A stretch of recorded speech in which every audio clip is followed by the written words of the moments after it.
بيعالج الكبد أكثر من 90% من الكحول الموجود بجسمك، وبتمر المنتجات الثانوية من الكبد عبر الكليتين والمثانة، وبتخرج من الجسم عن طريق البول. بيتم تكسير الكحول عبر الكبد بمعدل ثابت حوالي مشروب واحد كل ساعة.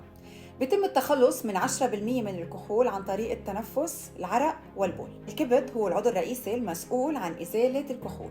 تنتج خلايا الكبد أنزيم اسمه هيدروجيناز الكحول. بيتم التخلص من الكحول عن طريق هالأنزيم والعرق والتنفس والبول. شرب المي والنوم ما رح يسرعوا العملية.